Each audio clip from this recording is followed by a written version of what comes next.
नमस्कार, स्वागत है आप सभी का हमारे YouTube चैनल पे। मैं अजीत सर आप सभी का तहे दिल से स्वागत करता हूं। जीएस में मैं आज ज्योग्राफी भूगोल का दोनों माध्यमों में प्रश्नोत्तर की व्याख्या के साथ दो चैप्टर लेकर के आया हूं।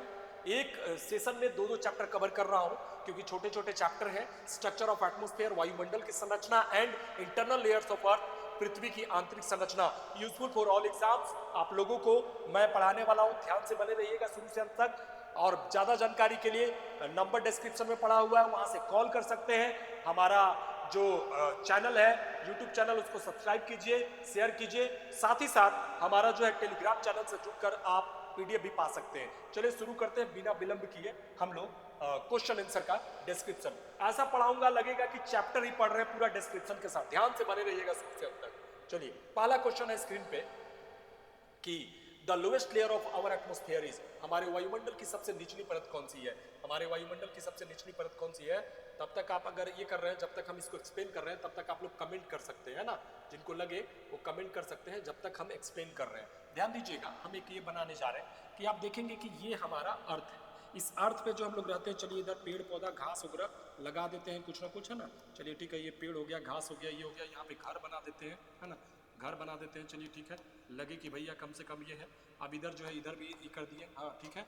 अब इसके बाद जो है, तो ये जिस लेयर पे हम लोग रहते हैं, इस लेयर को हम लोग बोलते हैं ट्रोपोस्फीयर। इसके ऊपर जाएंगे हम लोग तो ये हो जाएगा आपका स्ट्रेटोस्फीयर। इसको बोलते हैं हम लोग, हिंदी में बोलते हैं ट्रोपोस्फीयर का होता है मतलब क्षोभ मंडल। फिर उसके बाद जो होता है समताप मंडल, है ना। क्षोभ मंडल, समताप मंडल, ट्रोपोस्फीयर, स्ट्रेटोस्फीयर। फिर उसके बाद जो है यहाँ पे ऐसे कर दिए, यहाँ पे ऐसे कर दिए। फिर उसके बाद जो है यहाँ पे हो जाएगा ओजोनोस्फीयर, ओजोन मंडल, है ना। फिर उसके बाद ऊपर चले गए, ये जो हो गया मान लीजिए कुछ भी अपना बना दिए। यहाँ पे हो गया आयनोस्फीयर, आयन मंडल। और सबसे ऊपर जो चल गए वो हो गया आपका, है ना, वो हो गया आपका क्या चीज, एक्सोस्फीयर। ये क्या हो गया आपका, ये फाइनली जो है एक्सोस्फीयर यानी कि बाह्य मंडल। तो ये मंडल तो आपको दिख गया कि सबसे निचली परत कौन सी है। तो आंसर तो आप खुद दे सकते हैं कि सबसे निचली या पहली परत कौन सी होगी, ट्रोपोस्फीयर। आंसर में भी ट्रोपोस्फीयर, जिसको हिंदी में बोलते हैं हम लोग क्षोभ मंडल, क्षोभ मंडल, है ना। इसका किसी ने बड़ा बढ़िया बताया, इसका एक ट्रिक भी है कि छात्र सभाओं में आकर बोल, छात्र सभाओं में आके बोल। ये भी ट्रिक है, आके बोल। ये ट्रिक किसी ने बनाया बड़ा बढ़िया, है ना, बोल। हाँ, तो छ से बोल, अच्छा संजुगिया अच्छा, क्षोभ मंडल। छात्र से क्या हो जाएगा, क्षोभ मंडल। सभा से क्या हो जाएगा, समताप मंडल। ओ से क्या हो जाएगा, ओजोन मंडल, यानी कि 2 3, है ना। में से कुछ नहीं। और आके से क्या हो जाएगा, आयन मंडल 4 नंबर। अब बोल से हो जाएगा बाह्य मंडल। देख रहे हैं ना ये चीज। तो आपको ये भी हो गया, आपका दो क्वेश्चन का आंसर यहाँ पे कवर हुआ। मैंने बोला था कि चैप्टर ऐसा पढ़ाऊंगा क्वेश्चन आंसर की लगभग सारी चीजें क्लियर होगी। अब हम लोग बढ़ते हैं नेक्स्ट क्वेश्चन में। देखिएगा दूसरा number, the outermost layer of our atmosphere is, आपको क्या दिखा, हमारे वायुमंडल की सबसे बाहरी परत। मैंने पहले ही बता दिया था कि इसका आंसर क्या होगा। तो बाहरी परत क्या चीज हो जाएगा भैया, इसका exosphere. D is the right answer, exosphere. Clear. चलिए तो ये तो पहले एक्सप्लेन कर दिए। अब बढ़ते हैं हम लोग थर्ड नंबर पे। हाँ चलिए थर्ड आ जाइए, है ना। Convectional current blows in which layer. अब देखिए यहां भी एक्सप्लेन करूंगा, ध्यान से बने रहिएगा। ये बोल रहा है कि कन्वेक्शनल करंट जो है कौन से लेयर में बहती है। तो इसके लिए जो है आंसर पहले दे देते हैं, फिर उसके बाद एक्सप्लेन करते हैं। तो कन्वेक्शनल करंट जो है वो बहती है बेसिकली ट्रोपोस्फीयर में, यानी कि क्षोभ मंडल में बहती है। अब ये क्षोभ मंडल में कैसे हम आंसर देंगे, इसको कैसे एक्सप्लेन करेंगे, इसको समझाते हैं। ध्यान दीजिएगा जो मेरी जानकारी तक है। आप देखे होंगे कि जनरली सुबह का जो समय होता है, सुबह के समय में आप जो मान लीजिए कि ये ऊपर में स्काई है, आकाश है ना, ये आकाश है मान लीजिए, ठीक है, स्काई है। यहाँ से जो है आप देखेंगे कि जैसे सुबह में क्या होगा कि ये आपके यो है, मान लीजिए क्या बोलेंगे, मॉइस्चर है। ये बारिश नहीं हो रही है, मॉइस्चर है ना, जो नमी होती है सुबह सुबह के टाइम में। तो ये कर रही होती है, तो हवाएं जो चल रही होती है, ब्लो कर रही होती है, ये दबी होती है, तो नीचे की ओर बहती रहती है।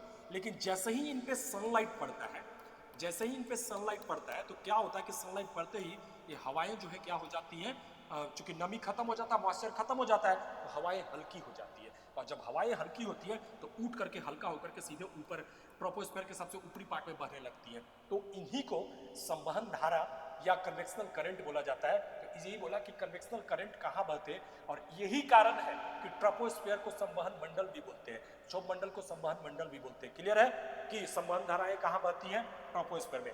नेक्स्ट बढ़ते हैं हम लोग, नेक्स्ट क्वेश्चन आते हैं 4 number, aeroplane flying is held in which layer. देखिए यहाँ पे दो बात है कि एरोप्लेन फ्लाइंग कहाँ पे होगा, तो वहीं पे होगा जहाँ पे मौसम शांत रहेगा, हमेशा एक जैसा सब कुछ रहेगा, अच्छा रहेगा। तो ये कहाँ होता है, तो स्ट्रेटोस्फीयर में होता है। स्ट्रेटोस्फीयर को हम लोग समताप मंडल भी बोलते हैं, समताप मंडल, समताप मंडल, हाँ हिंदी में। तो यही स्ट्रेटोस्फीयर में जो है क्या होता है भैया, एरोप्लेन फ्लाइंग जो भी है होता है ये, ठीक है ना। तो यहाँ पे हो जाएगा समताप मंडल, इसका राइट आंसर हो जाएगा। अब हम लोग बढ़ जाते हैं नेक्स्ट, है ना। The atmospheric phenomenon are held in which layer, बोला कि वायुमंडलीय घटनाएं कहाँ पे होती हैं, तो वायुमंडलीय घटनाएं जो घटित होती है बॉस वो होती है ट्रोपोस्फीयर में, मतलब ये क्षोभ मंडल में। क्यों कि वायुमंडलीय घटनाएं का मतलब हुआ कि जो मान लीजिए चक्रवात आना, साइक्लोन आना, आप बोलिए उसको, और क्या कर सकते हैं, थंडरिंग जिसको हम लोग बोलते हैं, गरजना, मलकना, जो भी चमकना होता है, लाइटनिंग, है ना, ये सब बारिश होना, तो ये सब जितने भी हैं ये इसी में होती है। और आप देखेंगे कि चूंकि समताप मंडल में नहीं होती है इसलिए वहां एरोप्लेन फ्लाइंग संभव है। आगे चलते हैं हम लोग 6 नंबर में आ जाते हैं, चलिए next. The mother of pearl cloud is found in which layer, बोला कि मुलाभ मेघ कौन से लेयर में पाए जाते हैं, मुलाभ मेघ, है ना, जिसको बोलते हैं मतलब मदर ऑफ पर्ल क्लाउड बोला जाता है। ये जो है बेसिकली आपका स्ट्रेटोस्फीयर में पाया जाता है, समताप मंडल में पाया जाता है। तो समताप मंडल इज द राइट आंसर। अब ये कैसे होगा, तो देखो जब एरोप्लेन फ्लाइंग होते रहता है ना, उस एरोप्लेन फ्लाइंग होते रहता है तो क्या होता है कि हमने जो ये किया, नोटिस किया, एरोप्लेन फ्लाइंग वाले टाइम में जो हमारे वो पायलट वगैरह होते हैं वो क्या देखते हैं एरोप्लेन फ्लाइंग के टाइम में, कि उनको जो है बेसिकली ऐसा फील होता है, ऐसा वो ये करते हैं एरोप्लेन फ्लाइंग के टाइम में, कि उनको यहाँ पे जब उड़ते रहता है जिस लेयर में, स्ट्रेटोस्फीयर में, तो उनको जो है ऐसे बादल की पेटियां जो है ऐसे ऐसे दिख रही होती है, जहाँ पे ऐसे मोती जैसा गिरते गिरते पानी की बूंदे लगती है कि अब गिर पड़ेंगी, है ना। तो ये बड़ा ही, इन्हीं को बोला जाता है कि यहीं से बादल या पानी जो है गिरती है, निकलती है, तो इसीलिए इनको बोला जाता है मदर ऑफ पर्ल क्लाउड, गुलाब मेघ। उन्हीं वही लोग ऑब्जर्व किए और देखे और बताए कि ये जो है वहां पाई जाती है, ठीक है ना, क्लियर है। तो आंसर क्या हो जाएगा, स्ट्रेटोस्फीयर। आगे आइए नेक्स्ट आपको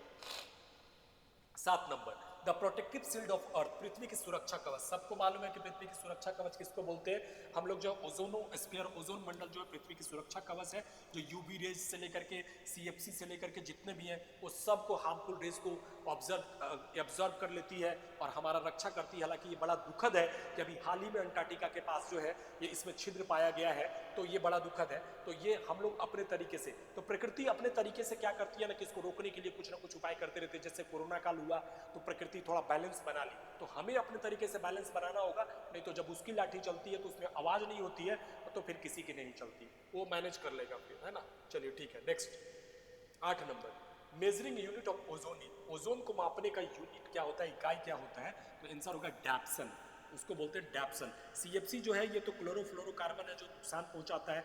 लैक्टोमीटर तो दूध का ये मापता है ना, और नॉन ऑफ दिस तो कुछ नहीं, मतलब शुद्धता मापता है। चलिए ठीक है, तो आंसर होगा dapsone will be the right answer. 9 आ जाते हैं हम लोग, 9 नंबर। चलिए, mobile phone is regulated with the help of which layer, मतलब मोबाइल फोन कौन से मतलब ये परत की मदद से नियंत्रित किया जाता है या चलाया जाता है, तो आंसर होगा इसका आयनोस्फीयर। आयनोस्फीयर इसलिए आंसर होगा जी कि आयन मंडल जो है यहाँ पे बहुत सारे कुछ ना कुछ जो है उसको नामित किया गया लेयर से, चाहे वो हमारा सैटेलाइट हो, रडार हो, सोनार हो, या फिर आपका मोबाइल फोन हो, टेलीफोन हो, ये सारे जो है इसी से कंट्रोल होते हैं, यहीं से जो है सिग्नल छोड़ने का काम होता है, यही लेयर पूरा हेल्प करता है। तो बहुत तरह का चीज़ है जो हमारे मैनमेड सैटेलाइट वगैरह भी भेजे जाते हैं, ये सब जितने भी तरह का। चलिए नेक्स्ट आ जाते हैं हम लोग 10 नंबर, कौन सी ग्रीन हाउस गैस नहीं है। इसके लिए एक ट्रिक हमने पढ़ा था कभी कि मीना का जलवा, एक ट्रिक था मीना का जलवा, मीना का जलवा, है ना, जलवा, ठीक है, वहाँ जो भी होगा, तो ये हो जाएगा मीथेन। ये ग्रीन हाउस गैसेस का मीथेन हो गया, ना से नाइट्रोजन, है ना, ये CH4, है ना, नाइट्रोजन, है ना, N2, और जो भी है नाइट्रस ऑक्साइड N2O, और कार्बन डाइऑक्साइड CO2, और जलवा वेपर, ये हो गया वेपर, बेसिकली जल से वेपर, है ना, वेपर, तो वेपर हो गया। तो देखिए ये सब क्या है भाई, ये सब जो है ग्रीन हाउस गैसेस है, तो नहीं है तो क्या नहीं है, तो कार्बन डाइऑक्साइड तो है ना, ये भी है, ये भी है, तो ये नहीं है, तो right answer will be the oxygen, ठीक है ना। चलिए ठीक है, आगे आते हैं next number 11 number, which is the right series, कौन सी सही श्रृंखला है। अब आ जाइए हम लोग, देखिए ये पहला चैप्टर वहां तक चल रहा था आपका वायुमंडल की संरचना। अब शुरू हो गया यहाँ पे पृथ्वी की आंतरिक संरचना, वो आ गया। अब देखिए इसको देख लीजिए आप एक बार, ऐसे करके ऐसे हम बना दिए, मान लीजिए मोटा मोटी जनरली लोग ऐसे ही बनाता है ना। इसको भी बोलता है कि आंतरिक, और ये होता है 2 पाए होता है ऐसे करके, है ना। तो ये 3 पार्ट में इसको बांट देना है आपको, है ना। चलिए ठीक है, बांट दिए हम लोग, है ना। ये क्या हो जाएगा, तो इसको बोलते हैं भूपरपट्टी, है ना। भूपरपट्टी बोलते हैं इसको, भूपरपट्टी, या फिर इसी को हम लोग क्रस्ट बोलते हैं, हिंदी में भी क्रस्ट बोल सकते हैं, भूपरपट्टी या क्रस्ट हो गया। इसको जो है हम लोग बोलते हैं मेंटल, है ना। मेंटल बोलिए या आवरण बोलिए, मेंटल या आवरण, आवरण, इसी को हम लोग जो है मेंटल बोलते हैं, MENTLE, मेंटल। जो पृथ्वी के नीचे जाएंगे, यहाँ पे हम लोग रह रहे हैं, जहाँ पे हम लोग का घर था, जहाँ पे हम लोग रहते थे, वो वाला घर वाला, है ना। चलिए ठीक है, यहाँ पे हम लोग रह रहे हैं, यहाँ पे पेड़ पौधा सब लगा हुआ है, और इसके नीचे अब हम लोग जा रहे हैं पृथ्वी के नीचे, नीचे की ओर, डेप्थ की ओर जा रहे हैं। तो क्या दिख रहा है, भूपरपट्टी हो गया, मेंटल हो गया, और फिर यहाँ पे कोर हो गया, ये कोर हो गया। आंतरिक भाग भी बोलते हैं इसको, कोर भी बोलते हैं। यही पे पृथ्वी का क्रोड है या तापमान टेम्परेचर सबसे गर्म भाग। तो आप देख लीजिए आंसर सामने है, तो क्या हो जाएगा, crust mantle core, crust mantle, crust mantle core, देख रहे ना, क्रस्ट मेंटल कोर। तो क्रस्ट मेंटल कोर यानी कि ये इज द राइट आंसर, सही है। इसी में एक और चीज आता है, बोलता है कि यहाँ जो एलिमेंट पाए जाते हैं, समटाइम्स एलिमेंट की अगर हम लोग बात करें, तो यहाँ पे जो पाया जाता है, ये पाया जाता है आपका, है ना, हाँ, यहाँ पे बोलता है कि सियाल, है ना, फिर यहाँ पे सीमा, है ना, और यहाँ पे नीफे, यहाँ पे नीफे पाया जाता है, नीफे। तो ये जो है silicon, aluminium, silica aluminium, silicon, magnesium, निकल, फेरस, ये सब। तो बोलते हैं इसका भी एक सीरीज आएगा आगे चल करके, तो उसका भी मैंने क्लियर कर ही दिया कि चलो भाई आपको डाउट ना हो। आगे बढ़ते हैं, नेक्स्ट नंबर हम लोग, है ना, 12 नंबर आ जाएगी, 12 number, which is the right series, कौन सी श्रृंखला सही है, कौन सी श्रृंखला सही है। चलिए कौन सी श्रृंखला सही है भाई, तो श्रृंखला अगर सही की बात करें तो मैंने पहले ही बता दिया, आप याद कीजिएगा। सबसे पहले क्या था हम लोगों का, है ना, सियाल था, फिर सीमा था, फिर नीफे था। तो यही राइट आंसर हो जाएगा, उसी को समझा दिया, है ना। चलिए नेक्स्ट आ जाइए, आगे आइए हम लोग, हाँ चलिए नेक्स्ट बढ़ते हम लोग बिना समय गवाए।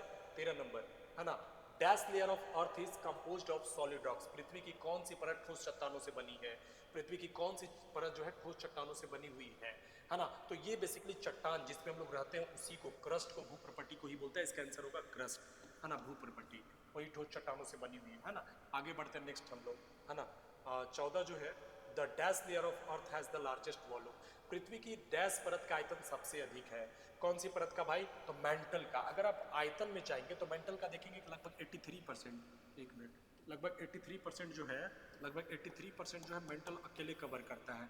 तो भैया 83 यही हो गया, तो बाकी ये और ये कितना ही लेगा, तो सबसे ज़्यादा यही 100 में ये, तो मेंटल हो जाएगा इसका राइट आंसर, है ना। चलिए आगे बात करते हैं हम लोग नेक्स्ट, 14 सेकेंड लास्ट क्वेश्चन था, 15 लास्ट क्वेश्चन आ जाते हैं हम लोग, है ना।